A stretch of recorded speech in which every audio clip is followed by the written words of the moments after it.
Today, we are going to talk about it's kind of like a reaction video, if you will. I think that's what the internet calls it. So last week, my counterpart over here told me I should watch this video of a therapy video of Katy Perry. But I finally watched the video last night, and so I thought it was relevant enough to talk about it, since you brought it up originally. Wept like a baby. Yeah. He wept. I don't know if I cried, but I was very emotional when I watched it. Why? It was like I was happy, and I was also like kind of in awe of the guy's technique. Okay. He was good. He was so like kind of keeping her in the present and very like active and affirming. Yes, yes, yes, yes, yes. Right. Yeah. He was. He practices from a humanistic approach. Yeah. He definitely had an exuberant amount of positive affirmation. Yeah, it's like his face was like a giant spotlight on her. Mm-hmm. Just shining on her. Right. And I felt like he was fishing the whole time. Mm. So I felt like he was... Sounds like you got something against fishing. Right. Well, not really against fishing, but I felt like he was casting lines out in an effort to catch something. Like he already had this perceived notion of her. Mm. And he was kind of coaching her to say certain things, I felt like. What do you think he's coaching her on? To get. That part What was he getting at?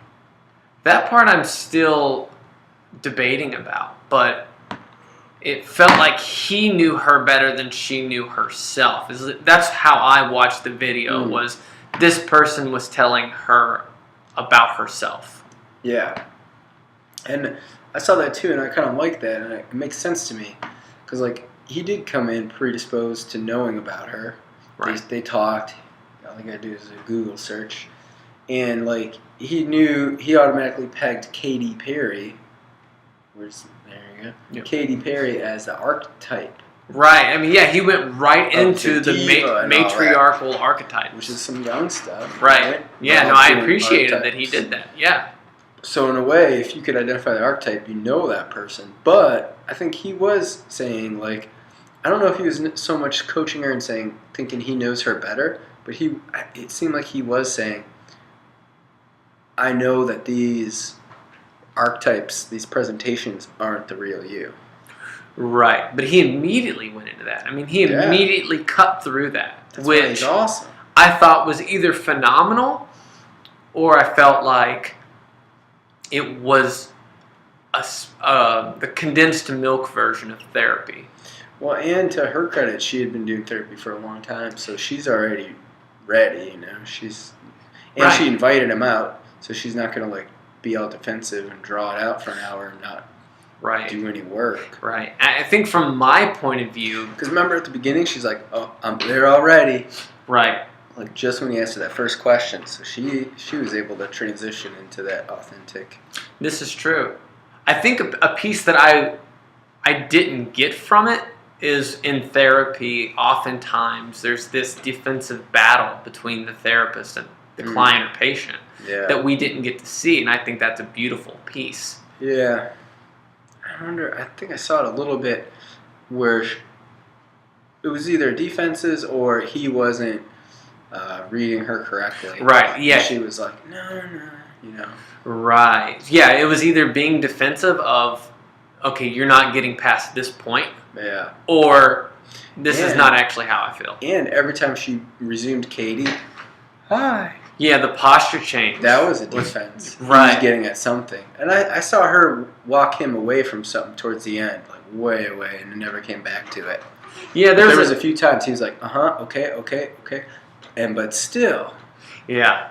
Where's Catherine? Right. He did ride some of the defenses. Right. And there were moments often where there was these deflections of, especially about the suicide. You know, they didn't even name it suicide. Yeah. I thought that was very odd. Yeah. That they kind of glossed over that. Yeah, he caretook her a little bit there. A little bit? Okay. Let's say a lot of it. Yeah. And he pinpointed that there was someone in her life that she looked up to and let her down. and when she was processing it, he's like, you don't have to give names. Right. Which threw her off a little bit from the emotional process. She's like, yeah, I know. And she went cognitive on it and didn't really get into it. Right, went right back into the thought where they were all about emotions. Yeah. But, so to bring it back, like, should we face each other? You want to? Face off. Oh, wow. I don't know if it'll work. We're going to keep checking. A true Freud versus Jung. Are we still facing? Are we still facing? I don't know if this works. Yeah. But anyways, we were talking about off camera. Right. So we could do that. Right. We were talking about, do we like where he was going with her? Like, he was creating space for this child. Right. This Catherine Hudson. Not only creating space, but also coaching. Yeah. It was, this door is open. I opened this door for you. I created this door. Now walk through. Yeah.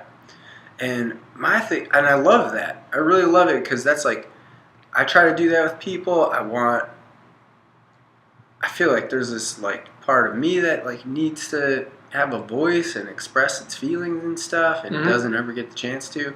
So I like that, but then at the same time I was like, is that really healthy?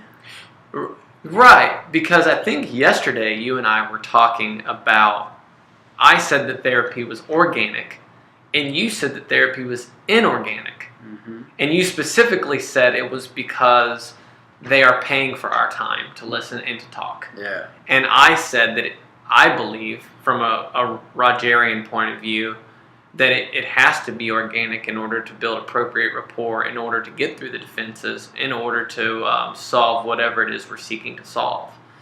And what I felt that process was, is I feel that it was inorganic. Not so much that it was staged, but I felt that... Good, you're making progress. Yeah, but I felt like there was this perceived notion prior to it being taped that we were going to get from point A to point L. Not point A to point B, but we were going to hit all these checkpoints. And... Yeah, and like that's what I'm starting to realize is like, that's what I aspire to too, is because like reading internal family systems work, theory, and seeing them work, and even seeing, not the CBT stuff, but in a way the CBT is too, and how I mesh CBT and psychodynamic is like, where did that belief come from? You know, who first said that to you?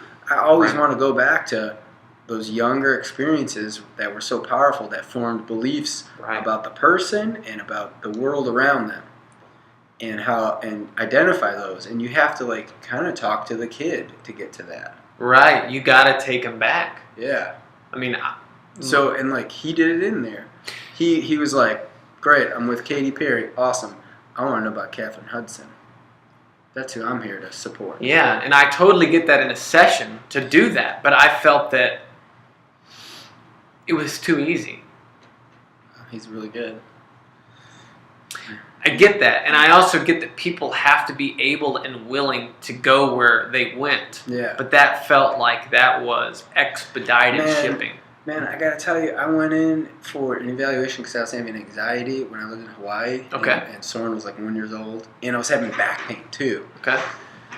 Really bad back pain and anxiety. I went in for a session. I'm sitting there with some social worker lady, and just doing kind of an assessment, and she asked me one question, and I was like, tears coming down, rolling down the face, talking about stuff like that. So I had no rapport with her. So it's like when the person's ready, they're ready. Yeah, he just cleared Katy Perry out of the way, and then she tried to knock Katy Perry, and he's like, no. Like, that isn't the problem, but you just hide Catherine too much. You need to bring her out. Right. But that's what I'm thinking. I'm like, is it really good to have adults walk around being children? Right. Yeah. Right. Like playing and frolicking and shit. And I get that it was coming from a humanistic approach. But people can't walk around in Erik Erikson's stages of life. Like, that's a theoretical context. No one else is bringing Eric Erickson up ever in my life. Why do you keep bringing him up? Because Eric Erickson is so relevant. No one said it in the video at all. Right. Okay, we'll connect the thoughts for us. So we're talking about a kid, bringing up this kid and saying, you gotta let Catherine Hudson out. Right. Be your nerd. Right. Or be the dork. Right. And I get that. Why does that bring up Erickson to you? Well, Erickson talks about the stages of the life cycle. And he says that oftentimes, whether it's depression, whether it's trauma, whether it's addiction, that individuals get stuck in life cycles. And in order for us to progress as human beings, in the developmental stage, exactly. And in order for us to move forward, we must go back and we must meet where we are emotionally, where we are stuck emotionally, not chronically. Yeah, and like resolve that stage task. Right, we're not looking at chronological age, but exactly the stage task in order to get back up to here. But what I heard was go back to that and stay at that, not bring yourself back up to a 34-year-old person. Maybe I agree with you then, yeah. And that was encouraged. That person is the great thing, yeah. Yes, that is maybe okay. So maybe we're misinterpreting it. Maybe like before you can be yourself, you have to like integrate these parts of yourself. Right. So if this child part is shunned, you got to bring it out. And maybe they're not. The recommendation or the intention isn't like, no, go be a 7-year-old. Right. It's like let's integrate that into yourself. Right. Somehow. I don't know how you integrate a kid into your adult though. I think being an adult and having childlike tendencies is completely applicable in our lives, but... Well, I got tons of that. Right. It gets me in trouble. Well, I mean, it can. But what I heard, and maybe I was taking it too literal, is go back to this stage. And another thing that I talked to you about this morning is I made the mistake of reading comments from that video. Oh, God. And that's where... I didn't. I can imagine. The theoretical background that I kind of try to practice from, just like as a human being, is a client-centered, humanistic, Rogerian point of view, meaning that if given the correct environment and nurturing, an individual can be a good person. And then I made the mistake of scrolling down a little bit and reading what people were saying. And it's people that do not have a social work, counseling, psychology, psychiatry background, and I think maybe they think that therapy is taboo. And that's kind of where I wanted to go with this. I did read some of the comments. That he was the devil, that he was a Satan, or that he had, these odd things that... And there's a lot of that going around with Katy Perry saying she's a cultist and her videos have secret symbols to like trigger people's pedophilia and stuff like that. Right. That's all this weird...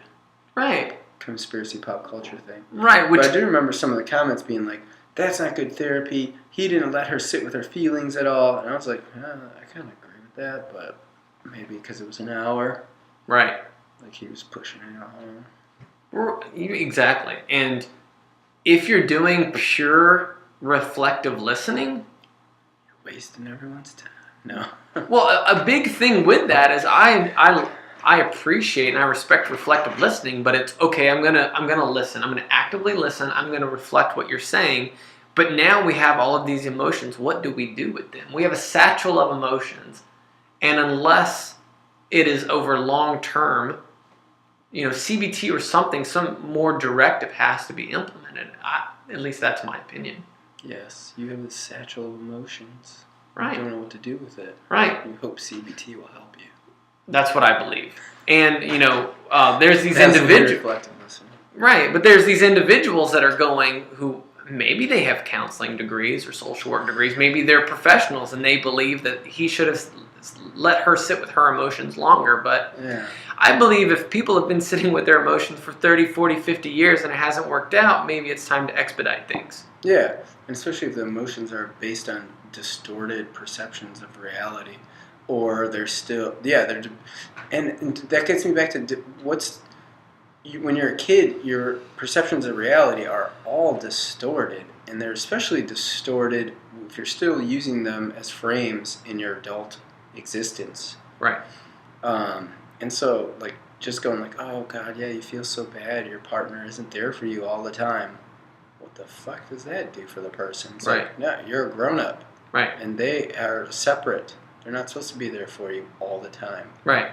It's like encouraging codependence. Yeah. Why be yourself when you can merge yourself with someone else's feelings? Yeah. And, like, feeling those feelings is great, but you're just the machine creating those shitty feelings is still running full speed ahead. Right. And getting positive reinforcement. Right. It's getting affirmation that it's good to feel these shitty feelings and continue to create them. Yeah, and then people are like, did you tell your husband how you feel? It's like, yeah, fucking 1,000 times. Right.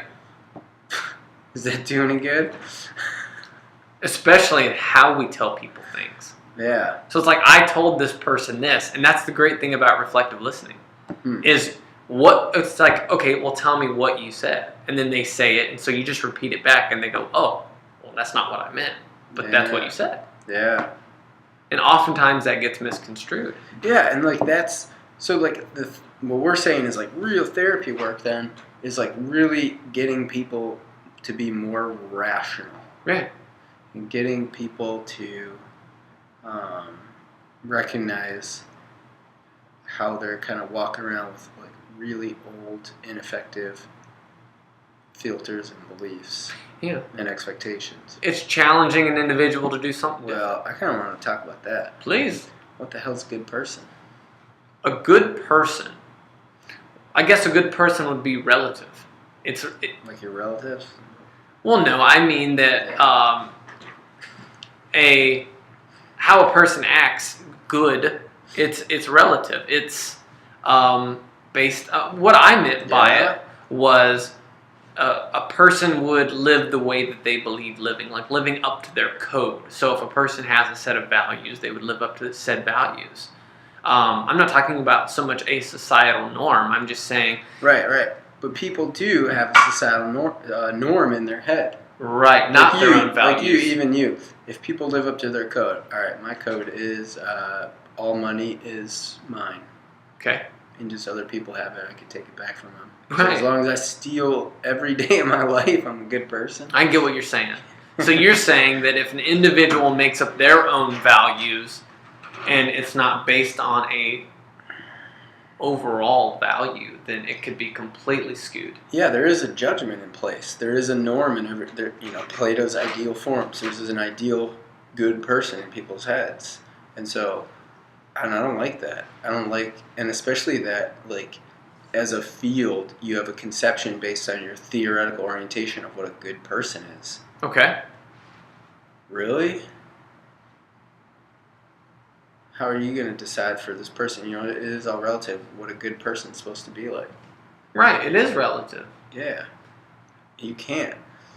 Or you can, but it could be so detrimental. And how do you know your conception doesn't suck?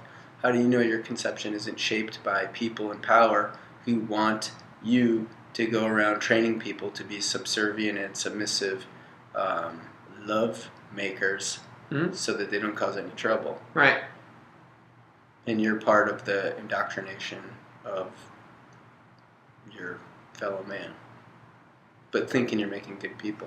So you're saying that what you're saying is a systemic brainwashing. Yeah. And that social workers and therapists can possibly be brainwashers for maintaining status quo of like systemically unjust social apparatus. It's a social construct. No, it's a real thing. Okay. Like, there's people with guns that'll kill you if you do certain things. Right. Or don't do certain things. Right. So from a, specifically going back to therapy, which you went down a rabbit hole just then, if a person is coming to you specifically, meaning that you work somewhere where an individual comes to you in order to resolve some type of what they would consider a problem or an issue in their life, how is that brainwashing an individual? You serious?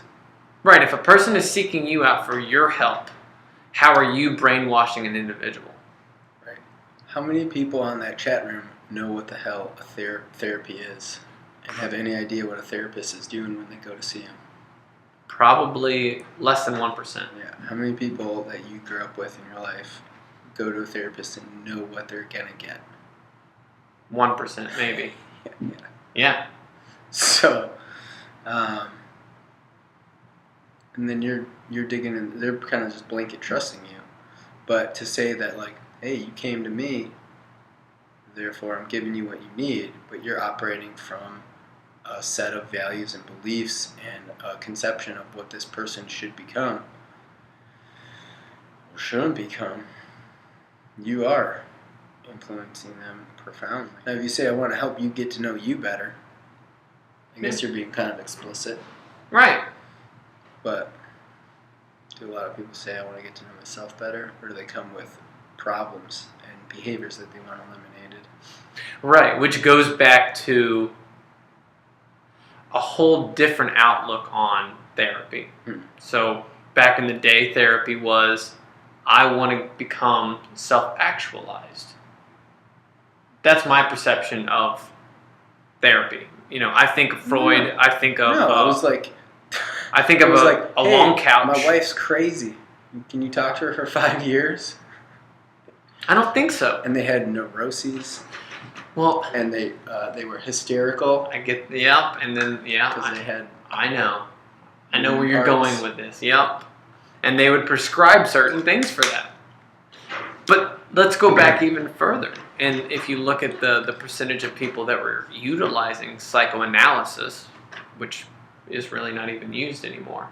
But if you look at what people were doing, is they were exploring their cognition, they were exploring their conscious and their subconscious. That's originally not that someone was insane or someone is causing problems in society. It was, I'm coming to you to explore myself. At least that's... Yeah, but who did that? I don't know anyone that did that. Myself, imagine they came because they had a problem. They couldn't be in love, or they were afraid to have sex or get naked or something, or they got naked too much. So you think that's the only reason people go into therapy? I'm not talking about a treatment facility, but I'm talking about going into therapy. Whether it's... Who goes to therapy because things are awesome? And they want to get awesomer. Well, awesome is relative as well. But does it have to be broken? Does something have to be broken in order for an individual to go to therapy? Typically. But let's not say typically. Let's not throw the baby out with the bathwater. I mean, unless you're going for like a tune-up. Okay. But then you're still saying, something might be wrong. Can you check me out? Right. Yeah, you don't go get help. I don't know. Now maybe I'm speaking generally for people I don't know about, but the point of therapy is to like remedy a problem. I'm going to apply this therapy and this thing's going to get better. So what about the people that go prior to there actually being a problem? Like who? Well, I can speak from personal experience. I mean, I don't know if I had a specific problem. I got into it because I wanted to learn about me. I wanted to learn everything about me, the ins and outs of me. I didn't have a specific problem, really. There was no one telling me I needed to do it. I had all of these questions about me. Sounds like a problem. You had unanswered questions about yourself? Yeah, but when I hear problem, I guess it's subjective, because a problem could be I can't stop using drugs, or I can't pay my bills, or my wife hates me. So, you know what I mean? Or what about I hate myself? Or I hate myself. Right. But is that a problem for society, is what I'm trying to get at. Do people have to go to therapy because they make problems for society, and or... Because what I thought I heard you say was people go to therapy to come to us to get fixed because they are making a problem for society, and us being brainwashers, we have to fix society to keep it homeostasis, or to keep the status quo. Let's not even say homeostasis. Yeah. And I don't buy that. Right, and we think, we think we are separate from it and helping people adjust to it, but we're really inside of that dominance hierarchy. Yeah. Yeah, we're part of it ourselves. Yeah, we are part of the machine. We were raised in it, right? Right. There's a reason we got that our own public school indoctrination and learned a weird version of history. Right, and there is a reason that all of us got into this field. It's not. I mean, I didn't want to do this to be a brainwasher. Okay. Yeah, but what did you have to do to get into this field?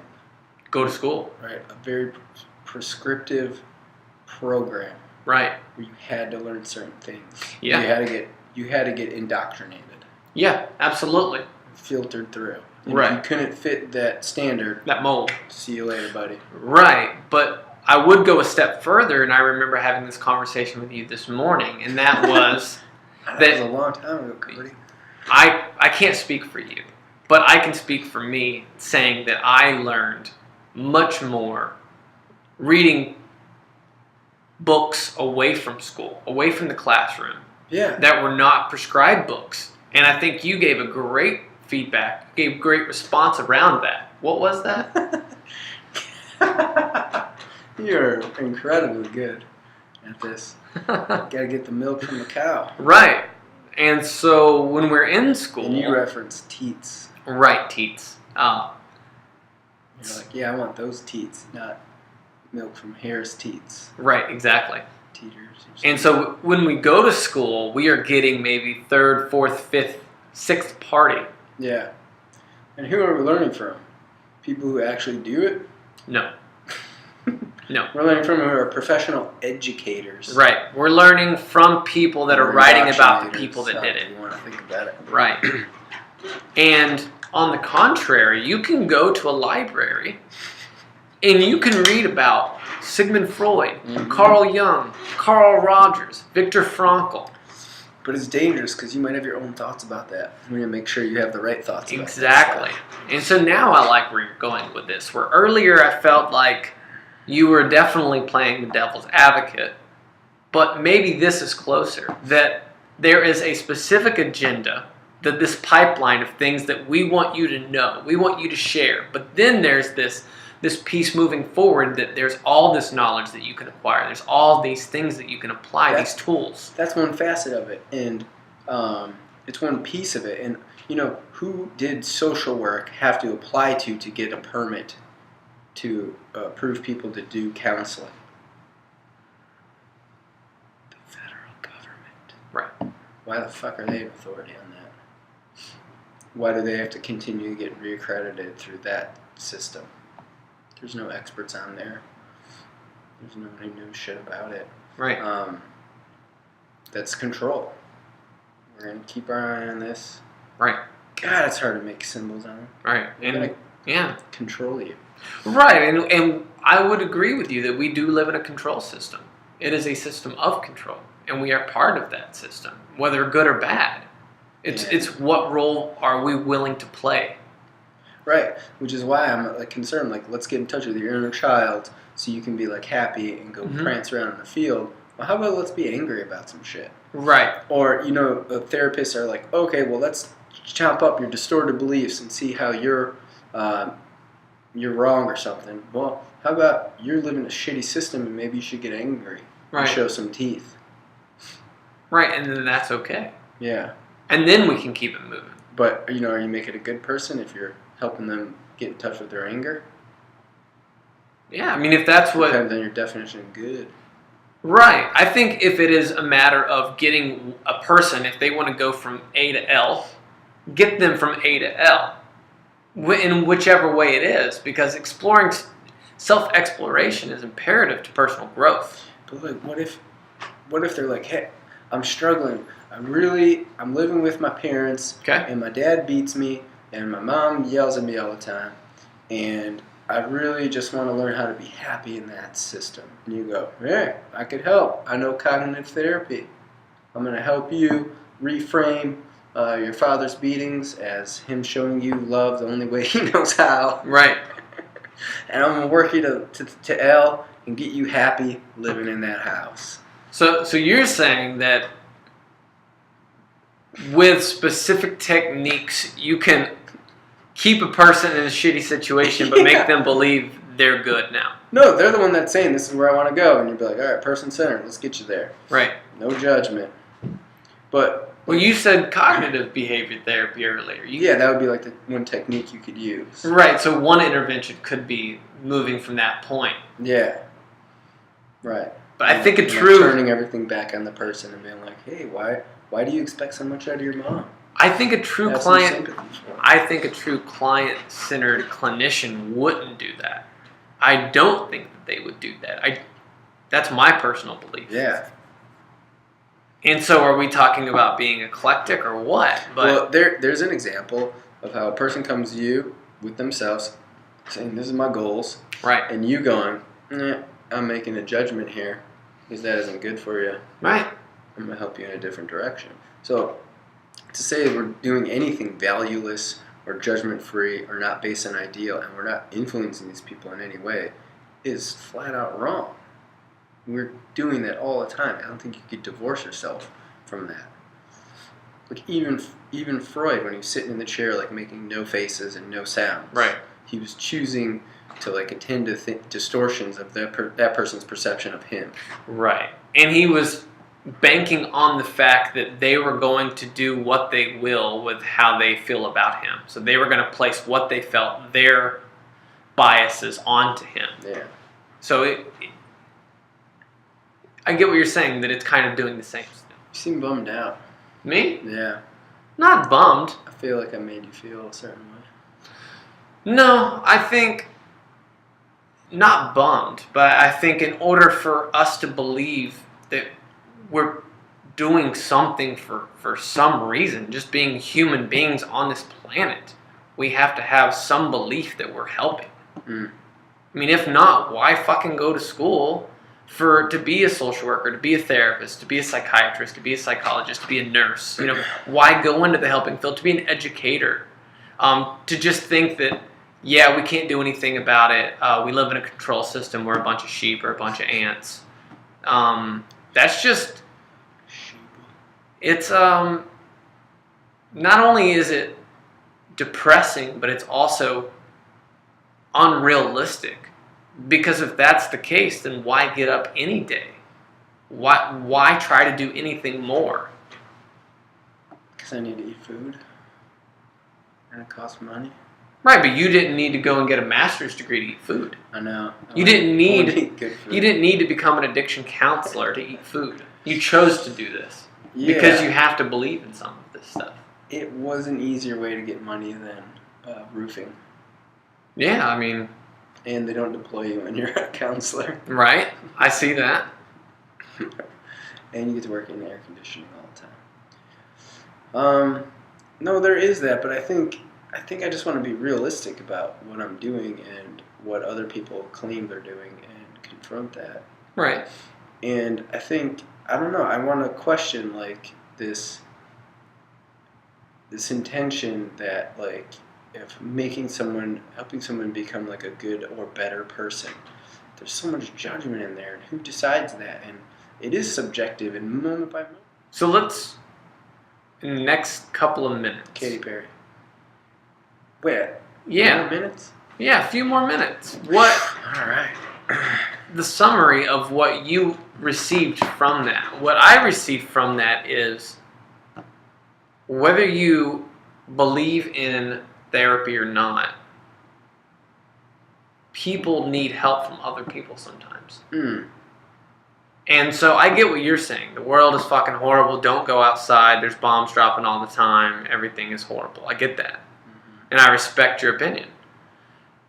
But I'm not going to live in that world. Mm. And so if we need help, let's not put our fear onto other people and accept the fact that we need help sometimes. Mm. So that's what I took from it. I like that. I hear you kind of saying it's not about the outcomes, it's about that process. People need to be engaged in the process of just being around people. Right, being an individual. Because I get what you're saying as a whole. Our society is really scary, but as individuals, we have a ton of power in our own individual lives. And if we choose to live in fear, to not do all the things that we want to do, we fall into that system. And growing up in a rural city, in a small state, I told myself at a young age that I did not want to have a pocket full of regrets when I was 60 years old, sitting on a porch by myself, thinking of all the what ifs, the woulda, coulda, shouldas. Because it all goes by like this. And I'm not willing to live in fear. And so what I heard from that video was courage. That it's okay to ask for help. Because I don't have all the answers myself. Yeah, she streamed it live for millions of people to see. And for millions of people to judge her. And to tell her how horrible she was. And to tell her how weak she was. When in reality, you have to be very courageous to ask another person to share secrets. To do any of this stuff. To post a video on YouTube that 34 people will watch, it's courageous. 68. Yeah. 68 people. Million. Right. People. Billion. So what's your final take? No, I like that. I like that reframe. People need people thing. And that you engage in that process and things will happen. Yeah. And if we choose not to, then we already are going to contribute to the status quo. Nothing happens. Right. But it did remind me of the Dennis Reynolds and Mac episode where he says Mac's new philosophy, I just do whatever I want. If I want a burrito, I eat a burrito. Right. If I want a pack of donuts, I eat a pack of donuts. Dennis, if you could do anything in the world right now, what would it be? And Dennis, anything. Right. No fear. Right, no fear. No fear. Right. Smoke crack. Right. What? Right. He went from... So some people shouldn't do everything they want without fear. Right. Yeah. Or maybe they should. Or maybe they should. But I shouldn't. Yeah. So coming from a guy who probably is spiritual and believes in a higher power, Yeah. I think oftentimes we just have to trust that that car going down the interstate isn't going to drive over onto our side. Mm-hmm. And we don't know why. We just trust them. Mm-hmm. And so as a society, we can believe that every time we pass a car, they're going to hit us head on and kill us. Yeah. Or we can trust that they're trying to do their best. This episode's going so long, but how about Gandhi? He was angry, spiteful, resentful, broke laws, Right. didn't incite violence, incited rebellion, civil unrest. Was poor, I guess. Yeah. Would a therapist have helped him do any of that shit? Or would a therapist would have helped him calm down and be a good lawyer and enjoy his life? I think it depends on who. Yeah. Because I feel like And that's scary. our friend Alan Watts would have jumped right in there. Supported his rebellion. Agenda, yeah. But I think it takes a special type of person to do something like that. Yeah, right. Most people are trained to be afraid of that. Right. And help someone obey authority. Right. It's like I was flying an airplane once from Chicago or something, or maybe Hawaii to Virginia, Chicago, New York, and I looked down and I was like, city over there, city over there. That's how it is in the north, not really in the south, but city there, city there, city there, and I was like, that's a lot of effing people with very little police. What the hell keeps all these people from murdering and raping and stealing all each other's money every single day? It is not immediate threat of force. Right. It is not police presence. It occurred to me that we police ourselves. Right. We police ourselves in the tiniest ways, and then also in the biggest ways. We do the work for everyone else by enforcing all these norms and talking people off the ledge when they're getting angry and stuff. And yeah, so like if you want to be an effective therapist, like you got to know all your shit. What kind of shit you're not comfortable with, right? Right. Biases. Don't get too mad. You might get in trouble. Right. Like, okay, thanks, Mahatma Gandhi, his counselor. Now no one knows who the hell he is. You don't think people knew who Gandhi was? Well, he wouldn't if he had a counselor that told him, like, calm down, don't Why are you ruining your life? You're being irrational. You really think you could stop the British government? Come on, let's get real. Let's focus on the here and now. I think what you're saying though ties back into that individual therapist though.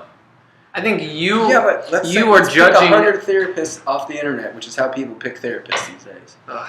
How many of them are going to support Gandhi in revolting against the British Empire? I look at it this way. Sick. Right. But how many people chose to do what he did? None. One. Yeah. And there's a hell of a lot more civilians than there are therapists out there. So by what you're saying is there was one of him out of a million people, and there's even less of us. There's going to be someone that's willing to be on that side, but we have to be able to communicate. That's good. So I think my closer would be, as a society, we believe mental health is taboo. And we believe in the bootstrap mentality. That you got to pick yourself up. If you're a guy, you got to like the color blue. If you're a woman, you got to like the color pink. And you got to keep it moving. We got to be independent. We have to solve our own problems. And you got to wear a collared shirt to work. You got to wear a collared shirt to work. And so what? And I'm going to keep going back to the video. We have to be able to ask for help. All right. Closing? Next time.